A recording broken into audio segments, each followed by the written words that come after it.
manera para mí sorprendente, porque claro, cuando ves un imbécil diciendo mamarrachadas, el homo gañanis, el homo lerdis, o el ceporro clásico, pues no piensas que puede tener alguna idea buena. Claro, luego piensas, si se ha hecho rico, a lo mejor alguna idea tiene de algo.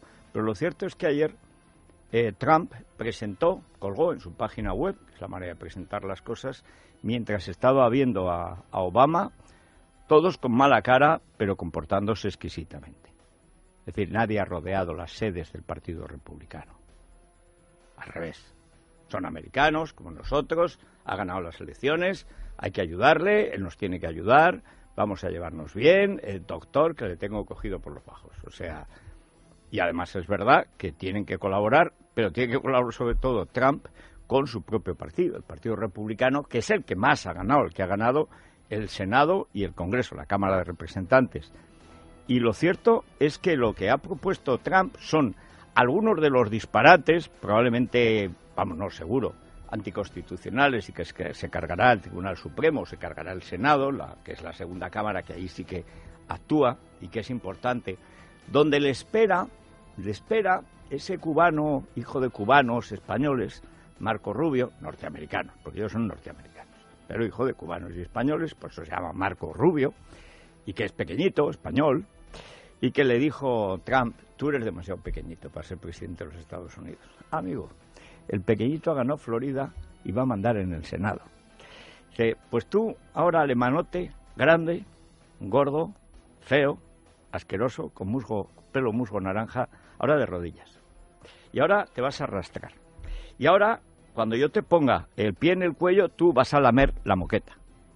Y vas a decir que está muy buena, que la moqueta es muy buena. Es que ayer no la limpiamos. ¿Por qué? Pues porque en Estados Unidos, donde realmente hay un equilibrio de poderes, el poder presidencial es muy grande en guerra, pero en la paz todo pasa por el Congreso y el Senado, y eventualmente, si se alteran algunos principios básicos, en materia de libertades o derechos civiles, pasa por el Tribunal Supremo. Y como los jueces ahí son vitalicios, si es una cosa gorda, por supuesto que no pasa. Pero lo más importante es que, junto a bobadas o cosas difícilmente legales, lo que propone Trump son dos cosas aparentemente contradictorias en casi cualquier país excepto Norteamérica. La primera es una rebaja fiscal, pero una rebaja fiscal de verdad, es decir, en torno al 30%, en todos los tramos. O sea, a partir de $17.500 para abajo no se pagan impuestos. Pero es que están entre el 12, el 22 y 33%. Y ahí está, ese es el nivel de esfuerzo fiscal. Teniendo en cuenta que nosotros estamos en el 54%, verán ustedes la diferencia. Vamos a ver si conseguimos hacer el Radio América, más que nada para tener un sitio donde estemos más aliviados fiscalmente. Aumenta las deducciones para las empresas, baja mucho la presión fiscal sobre las rentas del capital, y además hay un plan de repatriación del dinero de las multinacionales americanas que se queda fuera, que hasta ahora estaba penalizado con un 33% de pago, 33%, digamos, como aquí, con una especie de amnistía fiscal, pero que sería el 10%. Rand Paul propone el 5%. Eso convertiría casi, no en un paraíso fiscal a Estados Unidos, pero desde luego con respecto a Europa, sin ninguna duda. ¿Y esto qué significa? Pues que por de pronto la clase media, la clase baja y desde luego la clase alta van a tener más dinero en el bolsillo. Luego esta es la parte liberal, que es calcada del plan que hizo David Stockman cuando fue secretario del Tesoro con Ronald Reagan en el año 80. Del 80 al 82, pues Reagan, en realidad en Estados Unidos, como en todas partes, los 100 primeros días son clave. Y las grandes reformas luego ya te las rebajarán, pero tú inténtalo al principio. Está calcado de lo que inventó Reagan. Se reía mucho, le llamaba Bush padre la economía vudú, decían los Reaganomics. Hoy el idiota de turno del país, no sé si era John Carlin ya el que hace el bubucelo, el que hace los editoriales, habla de los Trumpanomics. Ay, qué inteligentes son. Podíais haber dicho crónica de una muerte fiscal anunciada. Vemos que es que no podéis ser más bobos. En fin. La gran cuestión es que el plan de obras públicas, el plan de obras públicas lo firmaría un falangista, un podemita, un comunista, etcétera. Pero ¿realmente necesita Estados Unidos infraestructuras? Sí.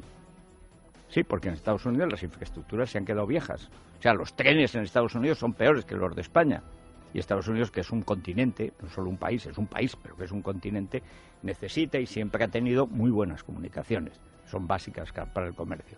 Ese plan de infraestructuras, que es $1 billón en 4 años para empezar, tiene una paradoja curiosísima. Y es que Estados Unidos, es verdad que hay muchos que se han quedado sin empleo, pero no se han quedado en el paro. Lo que no tiene es el empleo que tenían en las siderurgias, en las acerías, en lo que era la gran empresa industrial, en Denver, etcétera, de los coches, porque no son competitivos, porque Estados Unidos sale más caro. Pero lo curioso es que aún así tienen el paro, debe estar por debajo del 5%. Allí se considera que por debajo del 4% es pleno empleo, porque la gente se mueve mucho de estado y si no encuentra trabajo en Nueva York, pues se va a California y cambia de vida, cambia de nivel de vida y de estado donde vive hasta 5 veces en su vida. Aquí en España naces, creces, no te reproduces y mueres tarde en el mismo rincón donde naces. Pero allí no, ahí la gente se mueve. Bueno, con casi pleno empleo que hay en Estados Unidos, esas obras públicas van a necesitar una cantidad de inmigrantes. La cuestión es que sean legales, claro. Luego hay otras tonterías. Lo del muro y todas estas cosas, que lo pague México. Bueno, con eso quedará bien ante sus votantes. Son bobadas que no van a funcionar. En cuanto a lo militar, la cuestión está clara. Estados Unidos va a desenganchar de Europa. Y nosotros nos vamos a pagar nuestra defensa si queremos defendernos y si no que nos defienda Putin de los moros, porque ese es nuestro futuro. Se acabó que Estados Unidos pague la defensa de Europa. Y eso se ve. Es decir, no está explícito, pero está implícito. Toda la inversión va en mejorar la vida de los militares norteamericanos, de los veteranos de las guerras, etcétera. Y está claro que Oriente Medio se lo va a dejar a Putin, que él se entienda con los musulmanes, y si los quiere matar que los mate, y si quiere besarlos que los bese. Y ellos se van a dedicar a hacer negocios en el Pacífico, que ya era la tendencia de Estados Unidos. China, bueno, hay en el programa hay gran cantidad de injurias a China y tal y cual, pero bueno, ya verán cómo llegan a un acuerdo. ¿Y esto qué quiere decir? Amigo, pues que el imbécil no era tan imbécil. Y además que el traspaso de poderes está siendo ejemplar.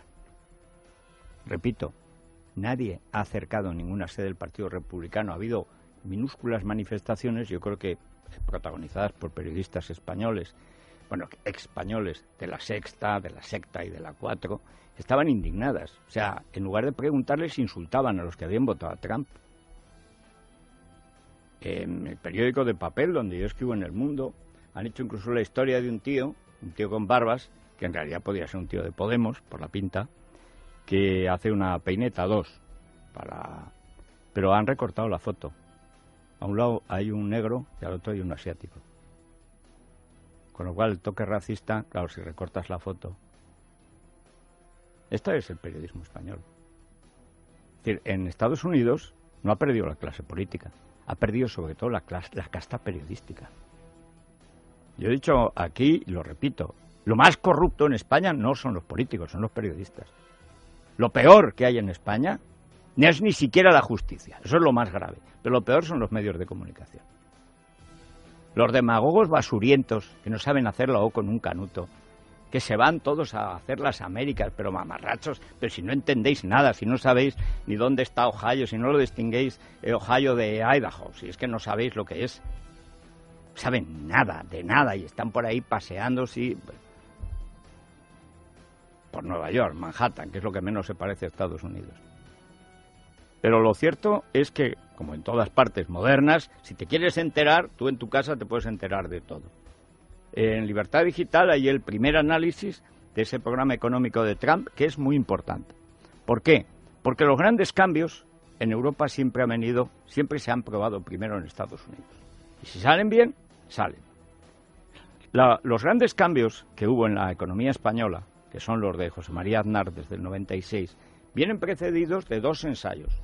El de Thatcher en Gran Bretaña, que consigue acabar con el poder sindical aunque no con la presión fiscal o la presencia de lo público, bajó pero muy poco, y sobre todo con los programas de Ronald Reagan.